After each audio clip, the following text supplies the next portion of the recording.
1 বছর 4 মাসে প্রথম একজন ব্যক্তি গতকালকে জামিন পেয়েছে। আপনারা জানেন যে আদালত জামিন দিতে পারেন, এটা বাংলাদেশের অন্যান্য আইনেও আছে, আমাদের আইনেও আছে। জামিন সাধারণত দুটি কারণে দেয়। একটি হলো যে মামলায় যদি অপরাধীদের বা অভিযুক্তের বিরুদ্ধে অভিযোগ না থাকে, অথবা অভিযোগটা স্পেসিফিক না হয়, ভেগ হয়, অথবা মানবিক কারণে দেয়। তো যদি অভিযোগ না থাকে বা অভিযোগ হালকা হওয়ার কারণে জামিন পায়, সেটা অ্যাবসলিউটলি প্রসিকিউশনের দায়। প্রসিকিউশন ট্রাইব্যুনালে ওই আসামির বিরুদ্ধে সঠিক অভিযোগ উপস্থাপনে ব্যর্থ হয়েছে, অথবা তদন্ত সংস্থা ব্যর্থ হয়েছে।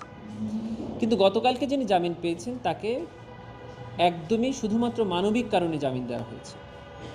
প্রসিকিউশনের পক্ষ থেকে যেটা করা হয়েছে, ট্রাইব্যুনাল যখন জামিন দেওয়ার জন্য সম্মতি দিয়েছেন, তখন প্রসিকিউশন এই ব্যাপারে বাধা দিয়ে বলেছেন যে এই যে আসামি, পেপারস আমরা দেখতে পাচ্ছি, ইনি এর আগেও দুবার জামিন চেয়েছিলেন, সে দুবার জামিন নামঞ্জুর হয়েছে।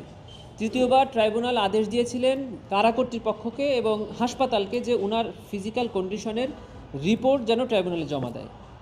এর একটা রিপোর্ট ট্রাইব্যুনালে গতকালকে জমা দিয়েছে কারা কর্তৃপক্ষ। সেই রিপোর্ট থেকে দেখা যায় যে উনি বেশ কিছু জটিল রোগে আক্রান্ত। ওইটি দেখেই ট্রাইব্যুনাল মানবিক কারণে জামিন দিতে রাজি হলে আমরা কিছু শর্ত আরোপ করার জন্য ট্রাইব্যুনাল প্রার্থনা করেছি।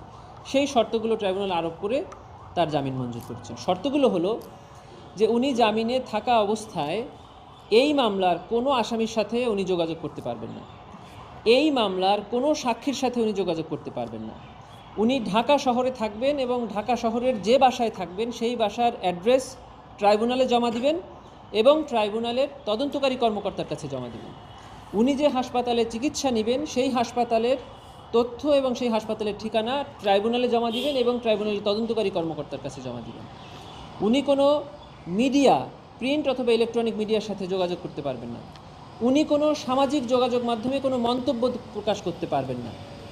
উনি এই মামলায় তদন্তকারী কর্মকর্তাকে সর্বাত্মক সহায়তা করবেন।